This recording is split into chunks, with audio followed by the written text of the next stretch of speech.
On this episode of This Week in Space, we visit with Leonard David, space reporter extraordinaire, to talk about NASA's new UFO project. Podcasts you love. From people you trust. This is TWiT. This is This Week in Space, episode number 36, recorded November 4th, 2022, NASA's UFO report. This episode of This Week in Space is brought to you by Wealthfront. Visit wealthfront.com/twit to get started and get your free $50 bonus with an initial deposit of $500. That's wealthfront.com/twit. Hello and welcome to another episode of This Week in Space, the NASA UFO report edition you've all been waiting for. I'm Rod Pyle, editor-in-chief of Ad Astra magazine, and I'm joined by the indispensable Tariq Malik, editor-in-chief of space.com. How you doing, Tariq? I'm doing well, Rod. Ready to talk UFOs and little green men and all that great stuff today. Oh, you're going to get in trouble for the LGM comment.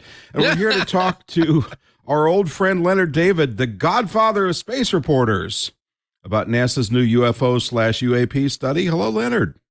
Well, great to be here. Thanks for having me. I hope to contribute to this discussion.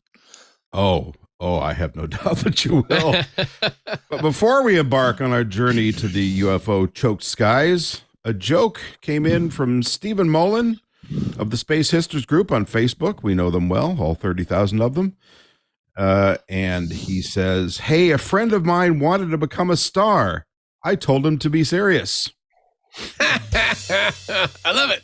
A pity laugh for Mr. Malik. That's no. If you're gonna be a star, be the brightest one in the sky. Is all I gotta say. There you go. See, that's kind of a rock and roll moment there. So don't forget, everybody, we're soliciting your best space jokes, lame or otherwise. Give us your best shot at twit.tv. That's TWIS at twit.tv. Each week we'll pick one or two of the best jokes and read them on the air with credit to you. That's it. No fortune, just fame. Now on to some headlines. Hey, Tariq, how about an Artemis update? Well, hot off the presses, space fans, Artemis 1 is finally back on the launch pad. It rolled out today as we are recording this one episode. And it's it seems like they're really optimistic about this November 14th launch date. So as we talked about last week, they were still targeting it earlier in this past week. NASA says everything is fine. They're ready to go. They've done all of the things. They have to change out some of the payloads, some of the little biological tests that they're going to do. But it's on the launch pad now again for like the fourth time, and hopefully this is the charm for them. So we'll keep on it because we've got one more week to go until they get to their launch date on Monday the 14th and of November, and hopefully that they'll finally get off the ground. They're hoping, they want to do it before Christmas for sure. Well, you say there's a storm coming. That's right. There's a storm coming too. So they're watching the weather, right? You say they're optimistic about their launch date, but I have a hard time imagining them coming on saying, yeah, we've got a launch plan for this date. We probably won't make it, but maybe we'll do it this date, but probably not that one either. There's only so much they can say, but fingers crossed.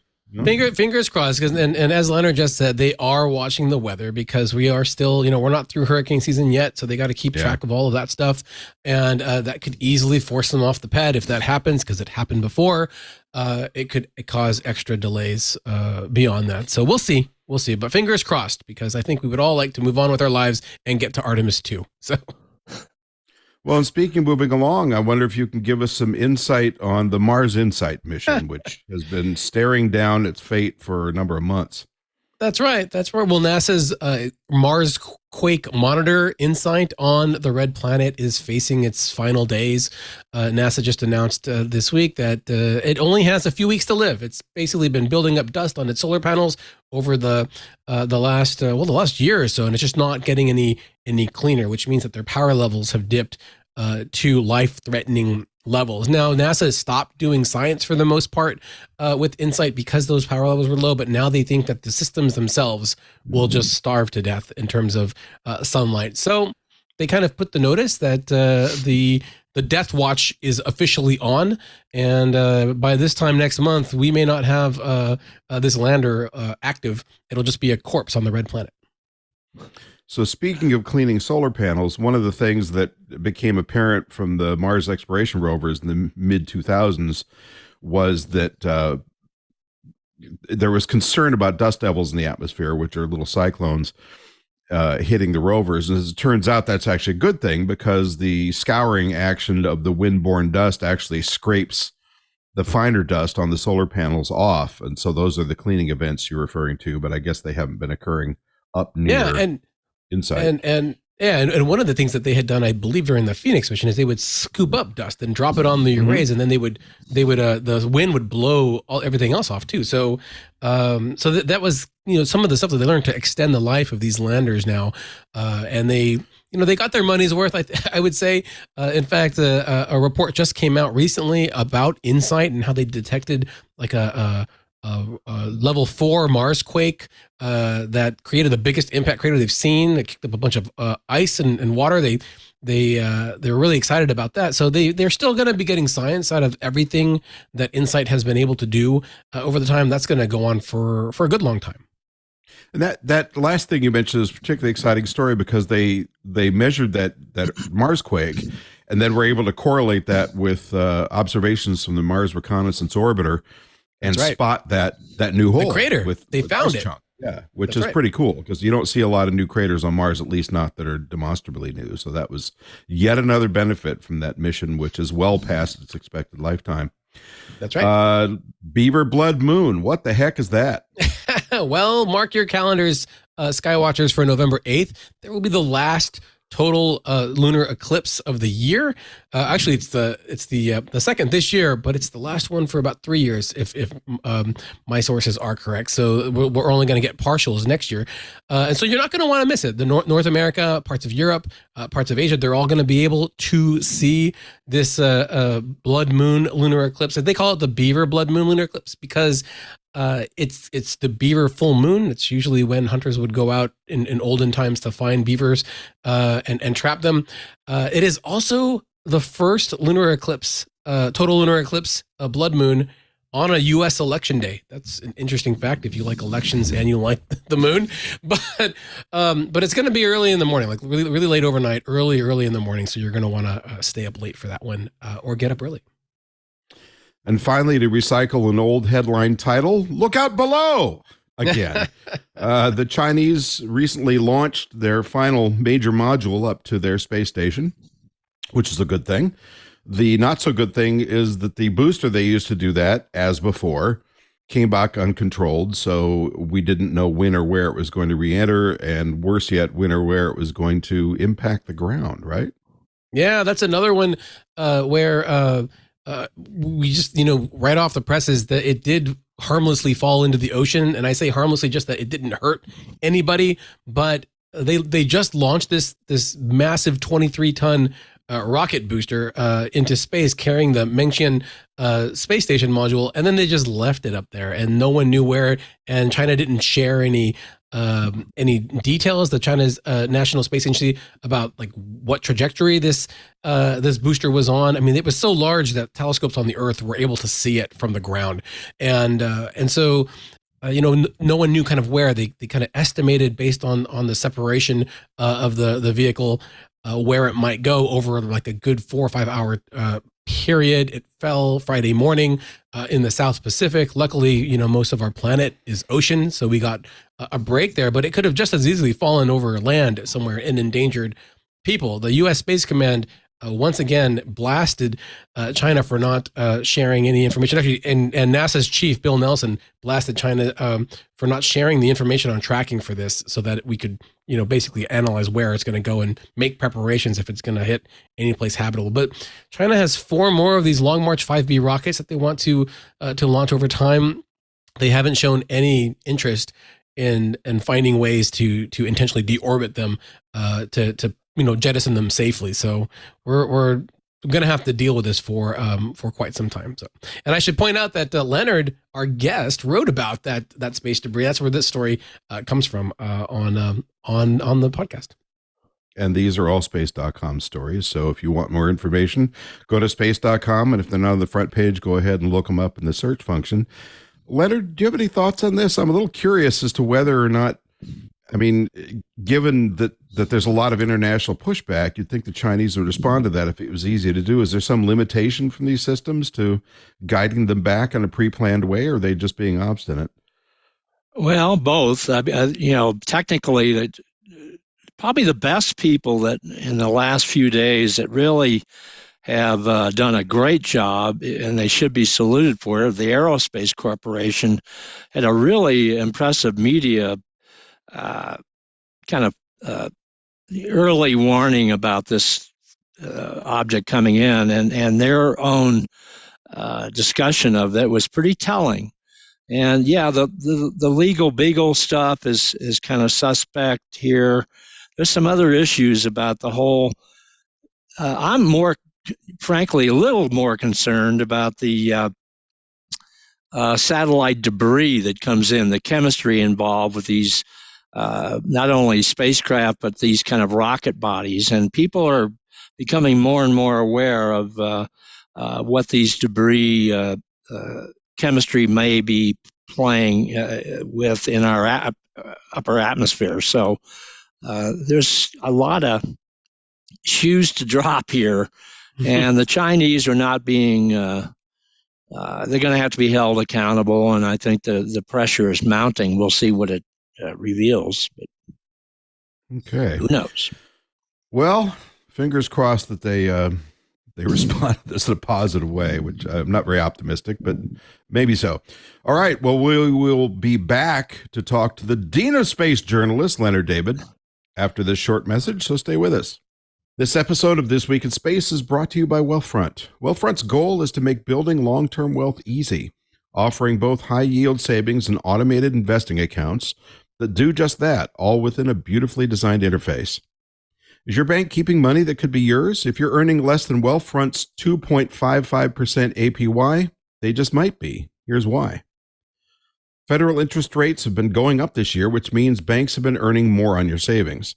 Where's all that extra money going? According to the FDIC, the average U.S. bank has only raised their rate to 0.17% this year, while Wealthfront is now offering their clients a rate that's about 15 times higher with the Wealthfront cash account. That's a hell of a bargain. Don't let your bank keep the interest you could be earning. Join nearly 500,000 people who already use Wealthfront to earn 15 times more than the average U.S. bank pays. It's easy to sign up, plus you'll get unlimited transfers that are completely fee-free and up to $1 million in FDIC insurance through partner banks. There are no account fees, no minimum balance, and if you sign up at wealthfront.com/twit, you get a free $50 bonus with an initial deposit of $500. Visit wealthfront.com/twit to get started and get your free $50 bonus with an initial deposit of just $500. That's wealthfront.com/twit. This has been a paid endorsement for Wealthfront. All right. Well, we're back. So before we begin, I just want to put a little disclaimer up. There's been a lot of acronyms for unidentified things in the skies. They, in the 40s, were called flying saucers or flying discs. Then for Project Blue Book, the United States Air Force coined the term unidentified flying object, or UFOs, which has stuck ever since. More recently, I believe it was the DOD started calling them UAPs, or unidentified aerial phenomenon. For the sake of simplicity today, I think we're just going to stick with UFO because we're all familiar with that. So before we get rolling in that discussion, let's talk a little bit about Leonard David. Now, I met you, Leonard, back in, I think, 2012 at a conference, but I had known of you since, when did you start writing about space, the 70s or 80s? Well, I kind of had my own local newspaper that I used to handwrite and sell it for 25 cents to my neighbors. That was somewhere in 58, probably, or something like that. So I'm still writing since all that time, and so much has happened. It's just amazing. You call Dean and veteran, it just means that I'm still breathing. But you know what, kind of being old in this is, you know, I saw the rocket body of Sputnik fly over in Texas, and it was pretty amazing to see an artificial object launch from Earth. And so I've been interested in this topic for quite a while, but that also along with all my space interests, has been the UFO. I grew up in San Diego, California, and back then in the 56, 7, 8, 9, somewhere in there, we had a guy in San Diego, George Adamski, used to come down from Palomar Mountain. Yeah. And he just got back from Venus. And I read his books, and there were a lot of new kind of flying saucer UFO books back then that were really, for a kid, 12 or 13 or 10 or whatever it was very exciting reading, and it always spurred me to think about, the "are we alone" question. Yeah, well, that makes a lot of sense. And since then, though, you spent decades in Washington, so you were covering the American space program anyway, directly at the source of where NASA headquarters was, and of course the seat of government. Yeah, no, I was in D.C. for about 30 years, survived that, but I loved every minute of it. But you survive it because you're covering NASA and running back and forth from Congress to the halls of NASA. And this is pre 9/11. When I could walk right in and just go up and down the elevators at NASA and listen to people talk for story ideas. And at some point, you ended up at space.com, where Mr. Malik Right. is today. That's where I met Leonard for the first time. So, And actually, space.com had an office in the heel stone of NASA headquarters. It was an amazing little bank operation that didn't work out. And so space.com rented that space. And not only now, I didn't have to ride the elevators. I just go out and talk to people that smoked outside of the building. Always the best place to get the information you want. And no microphones. Yeah, right. So we're here today, just flashing forward a bit, we're here today mainly because NASA has announced they're getting into the UFO study game finally, which is something a lot of people have wondered about for years, if not decades, as to why they've been silent on that subject. So maybe you could tell us about this new study. It's not very long. I don't think it's very well funded, but it's got 16 fairly prominent people in it, including a freelance space journalist. None of us, I might add, but somebody else. What do you think? Well, we're off and running. That's one study for mankind, and we got a lot more steps to go here. It's intriguing. And yeah, Nadia Drake is the journalist on there, which is great. She's a fantastic writer. So I hope some insight from her will be forthcoming. One criticism of NASA study group here has already popped up, and that is that when somebody does some kind of sanity check on the people they brought in, many of them are, some percentage of the people were negative about UFO, UAP sightings anyway. So some people have started criticizing that fact, and I'm sure NASA perhaps was trying to stir up a balance of people, but who knows? We don't know what is going to come out of that UAP. Right now, everybody's all excited today on the Twitter world. There's rumors about the Director's Office of National Intelligence today releasing, I guess, late Friday, as they usually do. That's one thing you learn in NASA. If you don't want too many people to cover anything, you release it at 5:30 on Friday. So we'll see if that shows up. But it gets to the larger picture of, this ongoing march from George Adamski to Navy pilots in the last few years, and this incredible springboard of personalities now that hover around this whole UFO UAP thing. And let me make something upfront statement. I am not sure that the UFO folklore of crashed, saucers and this kind of thing it may not be connected with UAPs. UAPs may turn out to be a totally different kind of phenomenon. So I'm not there yet on gluing the whole thing together, but there are a lot of people that argue the other way. But I'm still having a hard time building a bridge between UFOs that got off track and didn't put the brakes on and crashed into Roswell. So we'll see where that goes in the next few years. Well, and one thing I noticed, if I interpreted it correctly, about the NASA project or study is that what they're really trying to do, they're being very careful. They start out by saying, we don't see any clear evidence that these are of extraterrestrial origin, of course.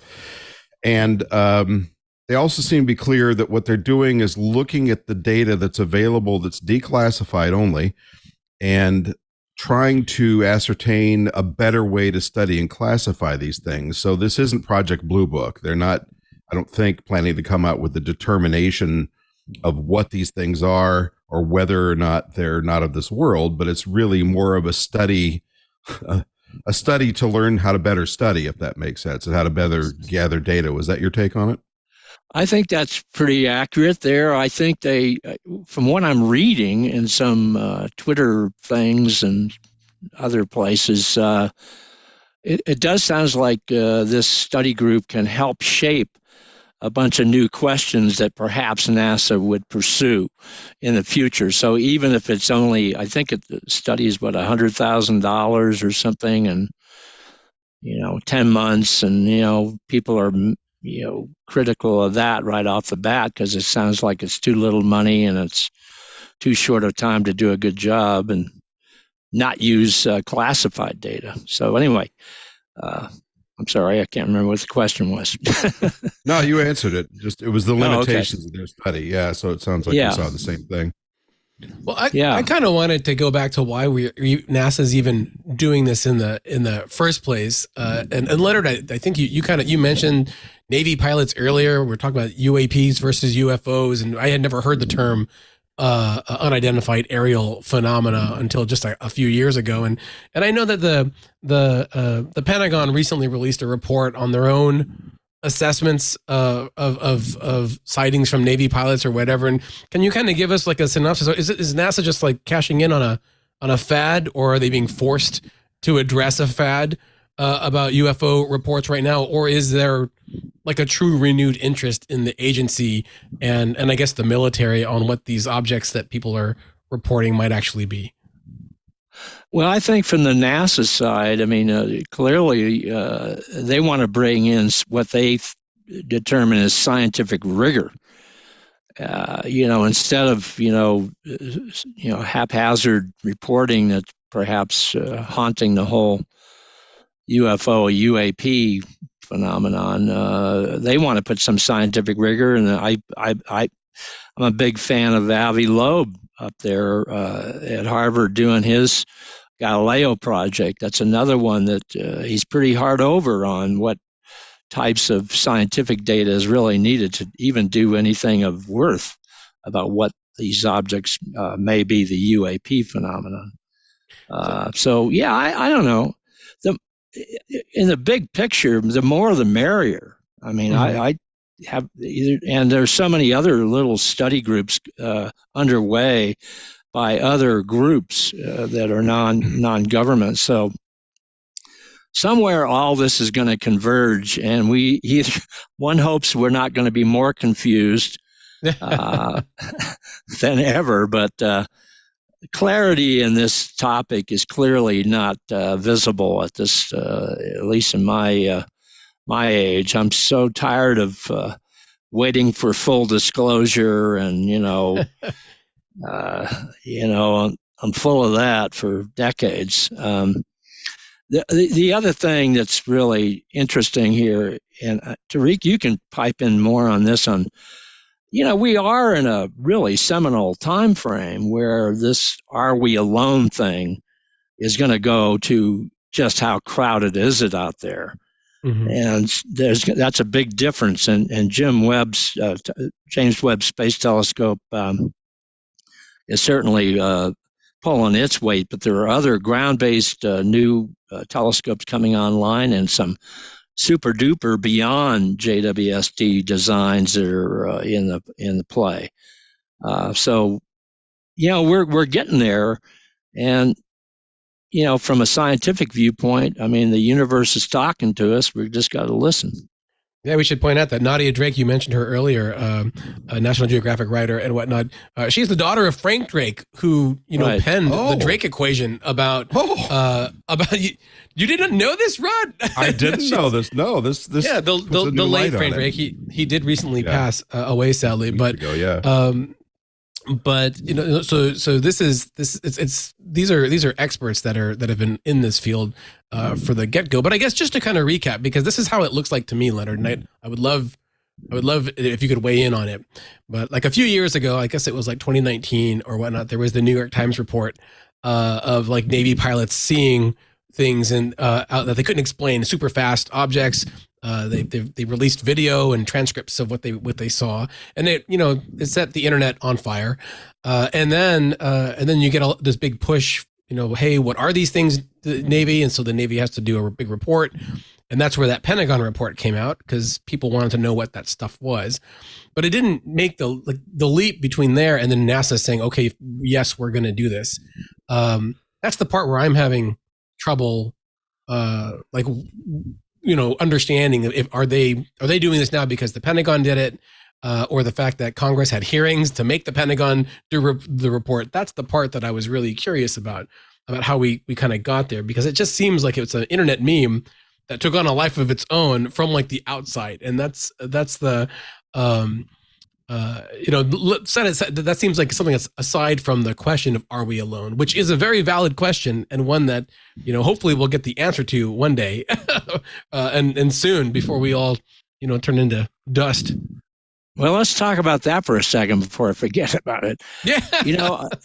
One of the things that I'm worried about, and talking to some sociological gurus out there that have even thought about this, is whether we're ready for full disclosure, whatever that entails, that we get the 101 course that the government has hidden from us. And we've been on the receiving end of flying saucers and aliens, and pulled out and made us sign non-disclosure agreements or whatever they had to do. The UFO folklore is just full of this stuff, and it's pretty interesting. And there's a signal in all that. I don't know what it is, and that's why it's so intriguing, and why I'm still thinking and writing about it. But we're definitely in a new wave, and I think, getting to your thing, Tariq, is just, I think NASA. The other thing hangs here is transparency.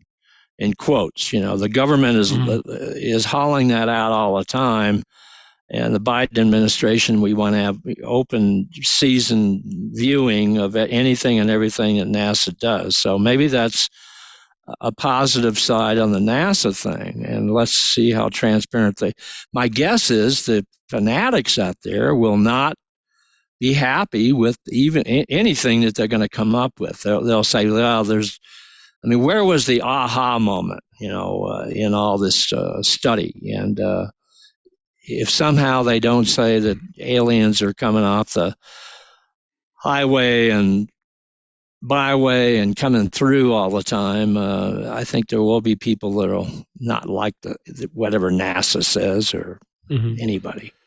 Well, and in terms of that kind of pushback, I don't think there was that DOD study that was kind of supposed to be, I guess, a sort of wrap up of the previous work done by the Navy and so forth, that came out about a year and a half ago. And we got, I think, if I remember correctly, we got about 9 pages out of 114 or something. The rest was classified. So that's not doing yourself a favor in terms of image. 2 of the comments that were notable to me, one, the limited amount of high-quality reporting on unidentified aerial phenomena hampers our ability to draw firm conclusions about the nature or intent of UAP. And then they said, and this is not a quote, this is a paraphrase, there were very few events that could not be explained by instrument errors or spoofing. And that brings us to the notion that terrestrial actors, foreign entities such as China and Russia, among others, might be actually creating a lot of these erroneous signals, especially around carrier battle groups, which seem to be a special playground for UFOs, via drones to try and draw out and infer information about our radar defensive systems in particular. But before we talk more about that, we are going to go to a break. So we'll be right back. Stay with us. So Leonard, what do you think about this foreign actor connection? I mean, it probably explains some things. Does it explain everything? Because we've got fairly compelling reports going back. Well, some feel they go back to biblical times if you buy into ancient aliens and all that, but at least to the 1940s, starting with Roswell and going forward. Well, let me get to that. But one thing that shows you the kind of positioning that some of the big UAP experts out there take, and that was looking at the recent New York Times article that has some insight to what this new intelligence report is going to say, and it does give pause to the idea that these are misidentified aerial trash to a testing of some vehicle that could be a foreign countries or some super secret operation. Well, that came out the other day, and a lot of the community out there that are waiting for full disclosure were not very happy with that. So anyway, and what was the question about?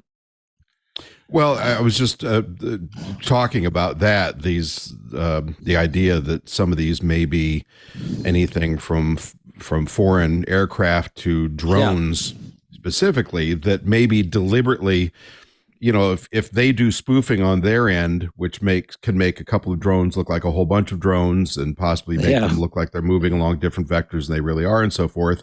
If you do that near a battle group, it's going to cause the battle group to light up their radar and send out crewed jets to try and find out what's going on out there.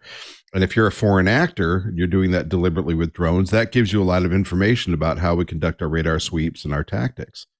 Yeah. Well, that's all part of it. And, I don't dismiss, again, I'm saying the same thing here, that UAP phenomenon that people are spending a lot of time and energy on is not really going to turn out to be the bridge to the folklore of UFOs, coming and going and crashing and being part of a secret government operation or whatever book you want to read. So, we got a ways to go on this. And one sad thing, and it does remind me, going back to George Adamski and some of the other early writers about UFOs, this is a cottage industry.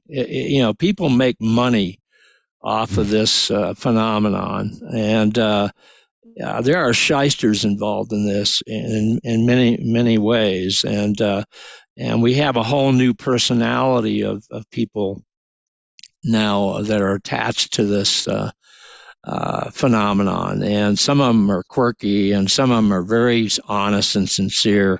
I'm not painting a big picture here, but I do feel like we're just going through this cycle of in some of the explanations are really actually intriguing. I've always been a personal favorite of time travelers, that this is us coming back in time, historians looking at how crazy the times were as joyrides or something.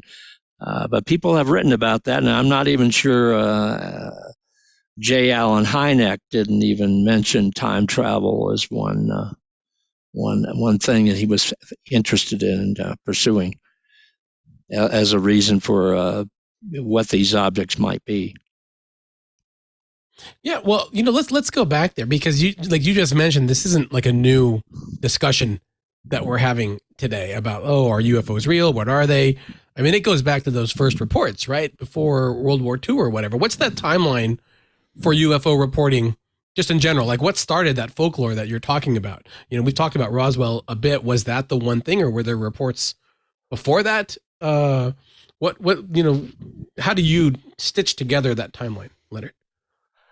Well, probably poorly, because I just remember, I didn't know anything about a Roswell incident. That kind of came later with Stanton Friedman and a lot of, UFOologists out there writing some pretty interesting explanations of what was going on in New Mexico. But as a kid, I go back to a bunch of other books that were out. Truman Berthman, I think was his name. There was I used to read all of those. I absorbed all that stuff. And, some of those had, I always was fascinated by somebody's footprint from another world with some kind of message on the sole of the shoe. I never understood what that was about, but I kept thinking, what kind of aliens are we dealing with here? So, but the folklore of it all, and I think one way to look at this is I'll take your thing. Why are we talking about this now? There's something, any reporter would say there's something to this because of the longevity of the topic and the people talking about it. And so there's something in this that is going to be the pony of explanation. It'll be fascinating. I'm hoping I'll be around to hear it, whatever it's going to be. Well, I think one reason we may be talking about it is because of the recent releases of U.S. Navy footage from fighter jet intercept attempts or at least opportunistic sightings. So, for years and years and years, Leonard, you and I remember the Life magazine edition on UFOs back in the 60s. We'd see these horrible out of focus photographs of some kind of phenomenon. And, if you spent much time watching the skies, you see all kinds of weird stuff. You see fireballs and bolides, which are exploding meteors coming in. You see lenticular clouds that you'd swear was some kind of a spacecraft or a building up in the sky and so forth. But for a long time, the pictures were very poor quality. And while the FLIR radar recordings from the Navy jets are not of particularly high quality, they're from the military.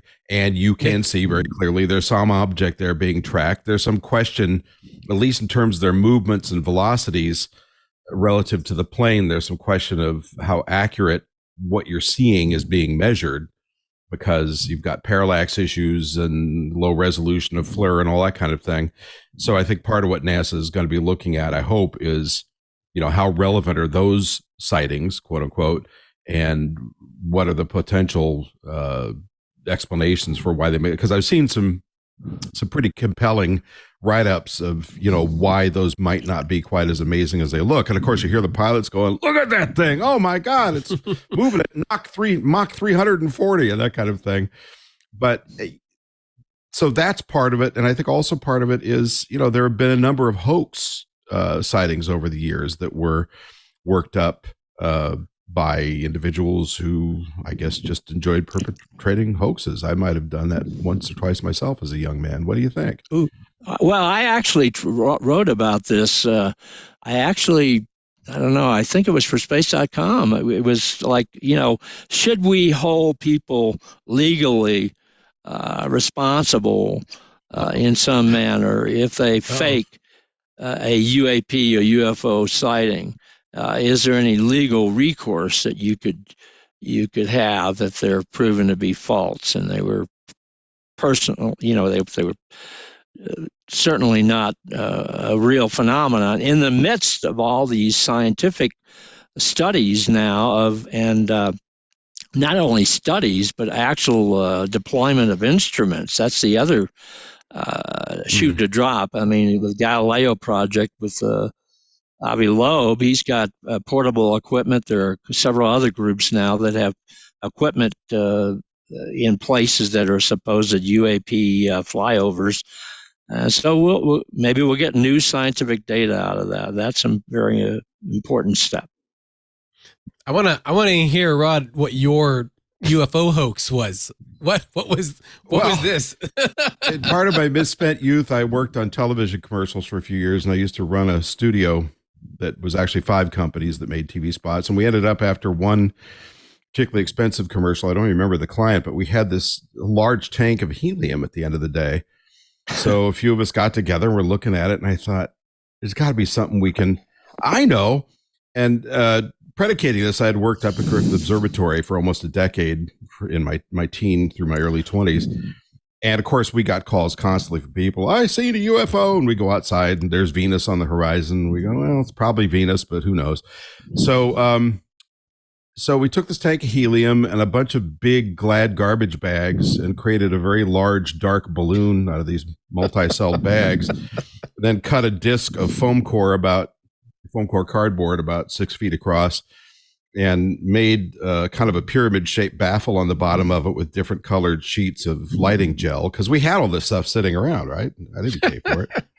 And beveled the edges so that as it rode through the skies, it would twist slowly, put a bunch of lighting in it, and then launched it about 8 at night.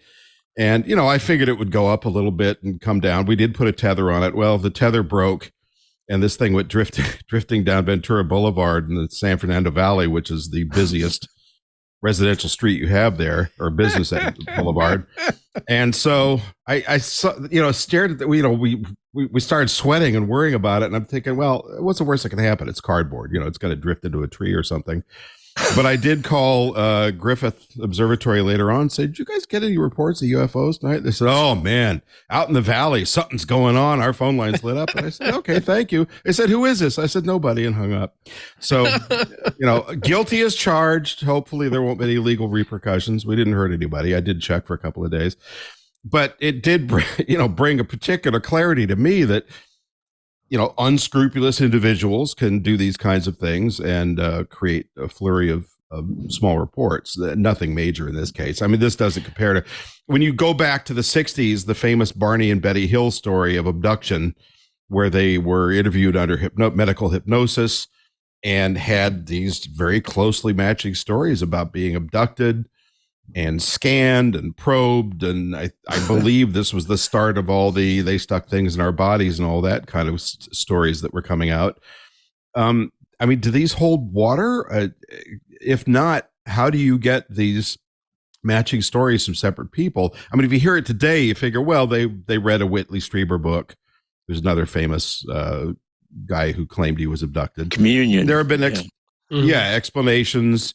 I interviewed for a show on this stuff once for the History Channel, a couple of psychologists that talked about waking paralysis, which I've experienced once or twice, where you're waking from a dream and you feel your body's paralyzed and you can begin having hallucinations about the Greys staring down at you with, surgical tools and things. What do you think of all this? Oh, it's a big question. Yeah, that's a big one. I don't know. Let me go back to what you got going on, which is, how do we have a catalog of, it's like World War II, where they had these survey books that had airplane designs of other countries. So if one came over during the war, you knew what it was. And some groups have done a good job on telling the public about what they are seeing. And I know some people don't want to take it that it was Venus or, frankly, Elon Musk is going to need some money here getting this Twitter thing going. And I think if he could rent out Starlinks to create UFO sightings, that's clearly a money-making business there. Because that's what people are seeing and thinking that, squadrons of UFOs are coming in. So anyway, I think it's great with all the new drone technology that's even, I'm up here in the mountains and we see drones going by. It's just, there's a lot of room there for misidentification of UFO, of aerial phenomenon. And and then I think Tariq on space.com, they had the new bomber coming, being displayed. We've never seen before. And, how many other aircraft are up there that we have never seen before or never even knew about? And that's traditional. Leonard's talking about the new B-21 Raider that Northrop Grumman is building for the U.S. Air Force. They're going to announce that on December 2nd. And that's a secret project that we've never seen, and we're going to see it for the first time. And that's really possible. I guess the other issue that's come up in the last 20 years or 10 even is that not only are these drones new and we've got new vehicles, but everyone has a high definition camera now with them all the time. So people see something weird in the sky, no matter what it is, then everyone hears about it because they can share it so easily. I mean, you mentioned the Starlink fleets, Leonard. I get calls from my neighbors or my friends saying, "I just saw this. Here's a picture of it. What was it? Is it Starlink or is it something else?" So, and I know that they're not the only ones. I know that comes out all the time. Anytime they launch a rocket and it creates a weird cloud in the sky, the internet goes crazy, right, that. But excuse me, but that's an interesting point you just made, which is for you, as I was saying before, we got these horrible photographs that were blurry and they could be anything from a true UFO to water spots on the lens. But you're right. Now, if people are carrying a new iPhone, they've got this 48 megapixel uber zooming camera in their pocket at all times. So where are the compelling photographs that we should be seeing? Because there should be thousands of them. Yeah, there should be. But maybe they're coming, they're just, I'm ready. I'll take whatever I can get. But I mean, the blurry and not quite understandable is, like you said, it started out like that. And here we are with blurry and not understandable imagery. And so well, people, it's just an ongoing thing. Now, again, the scientific instruments that people are deploying may offer some new insights into what's the real fabric of these plasma things or drones or whatever they are. So we'll get some better analysis of that. So life goes on in the UFO community. So one thing I think that sort of not necessarily provoked the new NASA study, but that sort of relit the fuse on this whole thing was once those Navy videos were released, part of that discussion became Luis Elizondo, who has some data on his resume that caused people to take pause. So maybe you could talk about him a little bit, because that was sort of an attention getter. Well, I don't want to get into that one personality wise. I mean, Chris Mellon is a very interesting writer. I never met Alexandro, but he seems like, when I look at videos, I find him very serious and kind of profound in a lot of different ways. But there are other groups and other kind of personalities out there that kind of torque this whole thing around a little bit goofy, and you got to watch out for the shysters.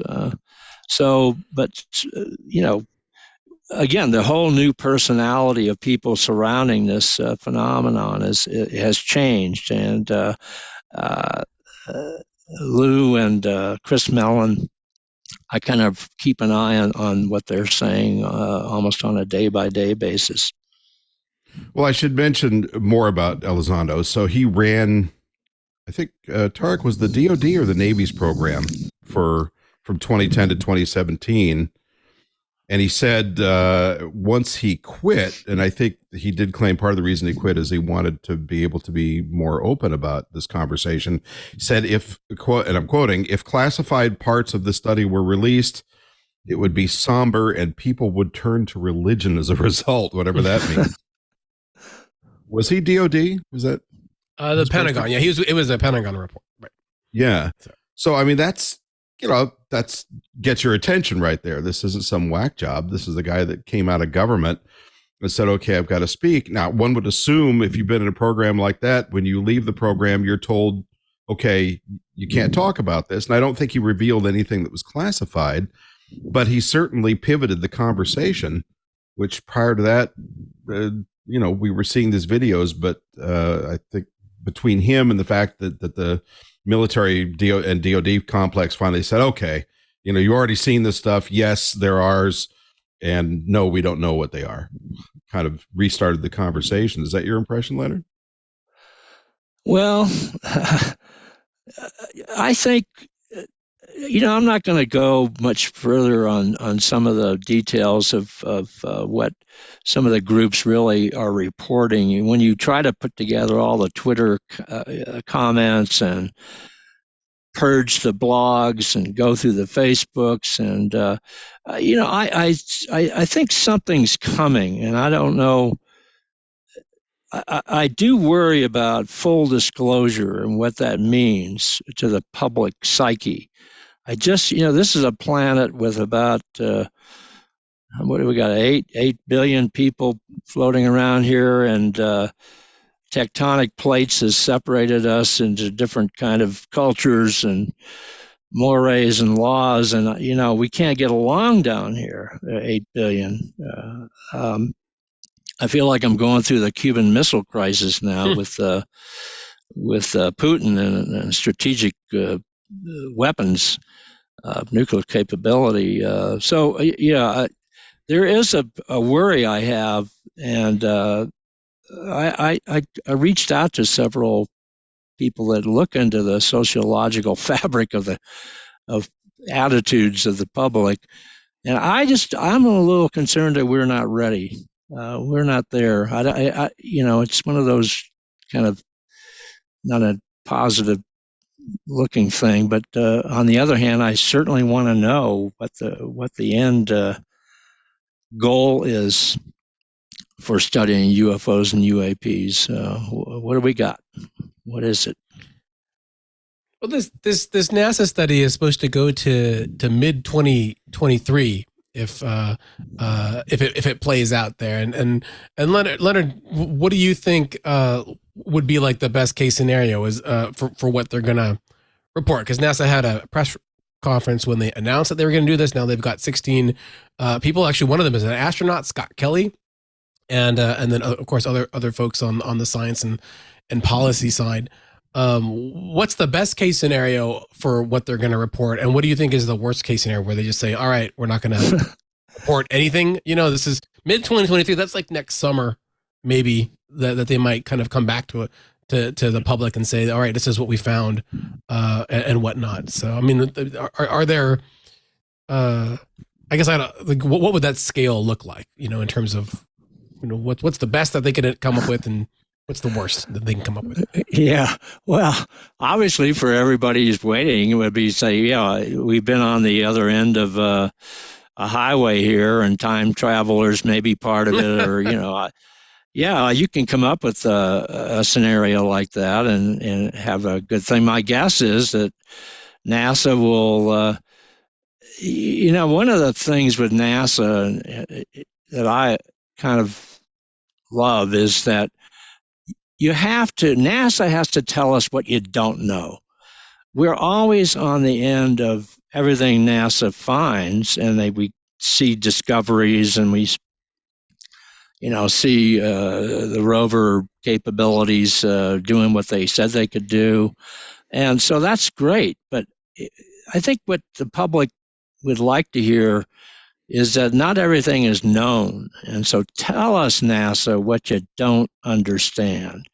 And that would be a positive thing coming out of some NASA study that they've looked at it. They've given some, they have a sweep of people with capability. So, even saying that it's worth a constant look, and that NASA itself would like to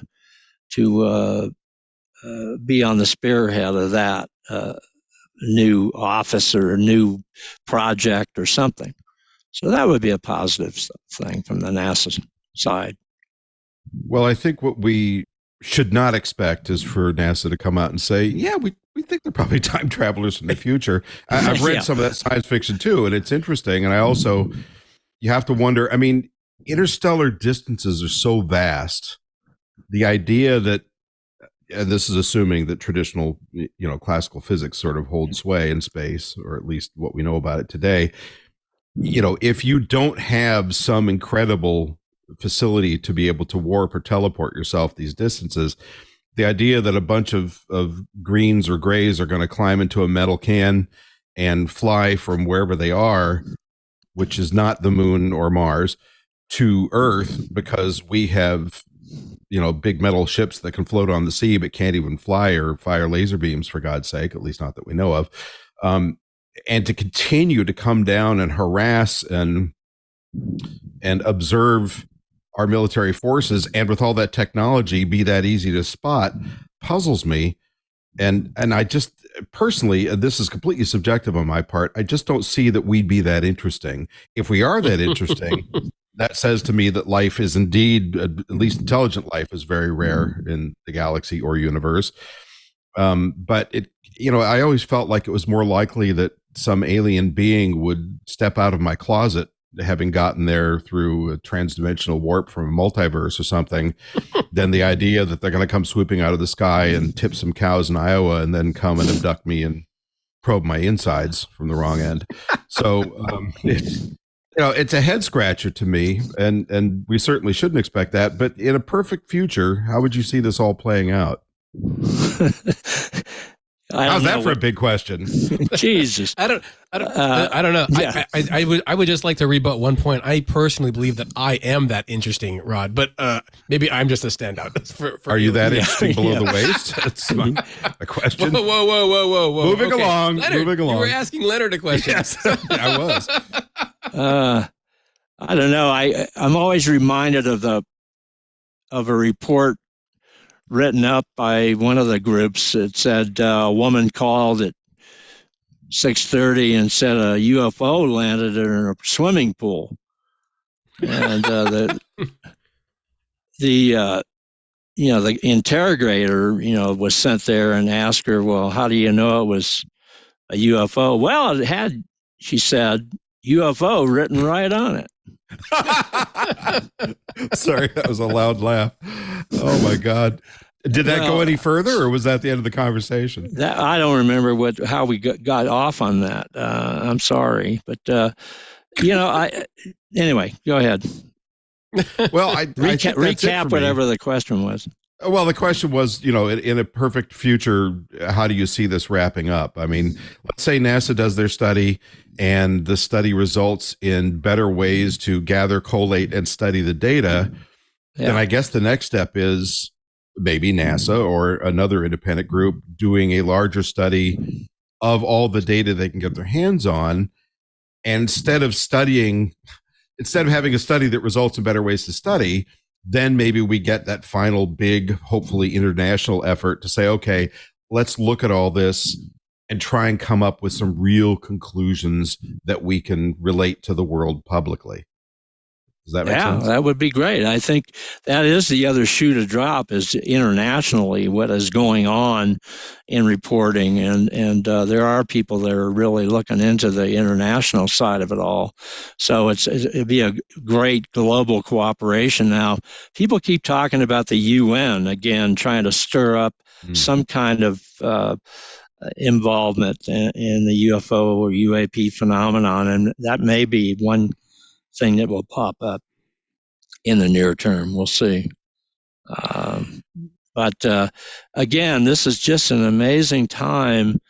But it seems like a recycling story, and I'm just as confused about it all, but fascinated more so today than when I was a kid, because you have so much access to information. And so I think, this is a perfect project for a lot of citizen science. That'll be another potential involvement of the public that's more educated about what they are seeing and can make a better report. And that would be a step forward to me. Well, just to wrap up, I'll retell one of my favorite very short stories, which I think I've mentioned on this podcast before, but I was doing Coast to Coast AM with George Nuri one night for one of my books. I think it was a Mars book. And we had gone through the first hour where George and I talked about what we agreed to talk about. And that did not include the face on Mars and pyramids and all that, because I'm not a believer. And then, though, the second hour is open phone lines, and Coast to Coast has no control over what people are asking. So we got a call. You always get the weird calls at that point, and some of them are a lot of fun. And my heart goes out because people really believe what they're asking. But this one woman called and said, I saw a UFO once, and I think it might have been from Mars. And I said, oh, really? Well, what happened? She said, I was at home, and this bright white star appeared over my house, and the voice of Buzz Aldrin spoke to me from it. This is a long and involved way of getting around to the fact that you've written a number of books, including with Buzz. And can you tell us more about a couple of your books? And is there anything new coming up we should keep our eyes open for? Well, book writing is probably, you're better at it than me. I'm still recovering from the last one, and it's been years. so I actually enjoy writing articles and things like that. So that's where I like, getting stories from on space.com, and that's a big thing for me to see those still out and about. And so no books. I have some ideas for books, and I keep wondering whether I should tackle them. One of them would be a UFO book for sure.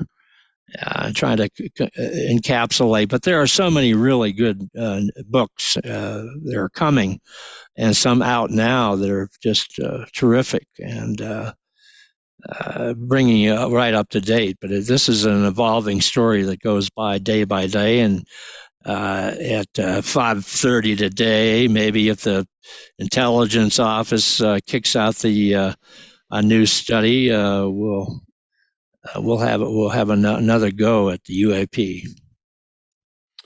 Well, this has been fun. I do want to mention before we go, because we have Christmas staring us in the face pretty soon, that Tariq has something he wants to mention about a new Estes rocket kit. And let me just note, this podcast will not benefit from this in any way. This is not product placement. It's just news for our listeners, because you can get a discount, right?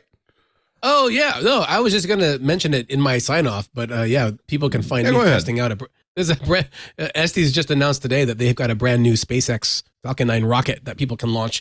And they did say that if any of you listeners are interested, it's a pretty collector's issue rocket, but it's very high fidelity.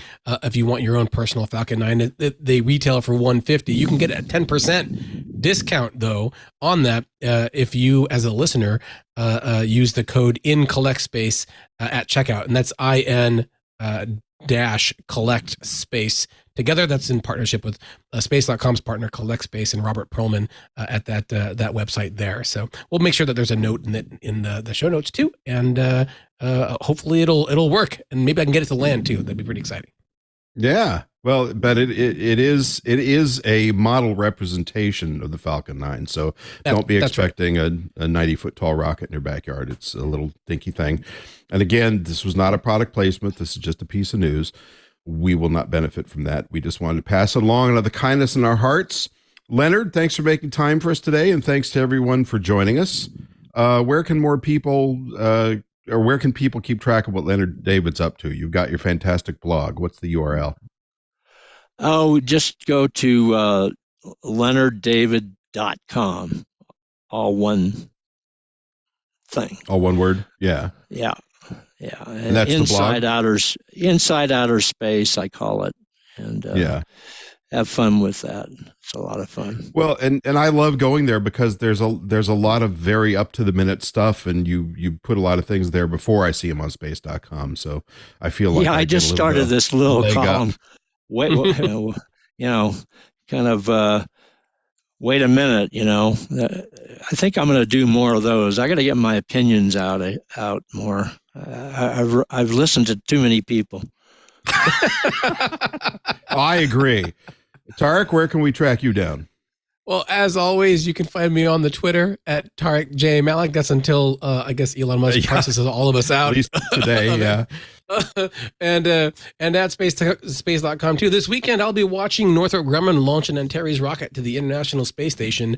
And that's on Sunday, early morning at November 6th, as we record this. So hopefully that will get off on time, and just getting my telescope ready for the lunar eclipse. I really hope for good weather on November 8th. Very good. And you can always poach me at pylebooks.com or at astromagazine.com or at Christyplanatia at Twitter. Now, I'm not going to bother to spell that. Just look up Rod Pyle. That's easier. Or Facebook, and occasionally even Instagram. Don't forget to drop us a line if you have anything to say. It doesn't have to be nice, but we like it when it is. You could do so at TWIS at twit.tv. That's twiss at twit.tv. We welcome your comments, suggestions, ideas, and we answer all our emails. Thanks for joining us for this discussion, and we look forward to talking to Leonard again about this, especially when we hear that there is first contact.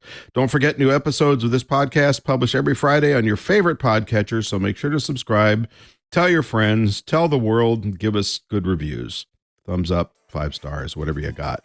And you can head to our website at twit.tv/TWIS.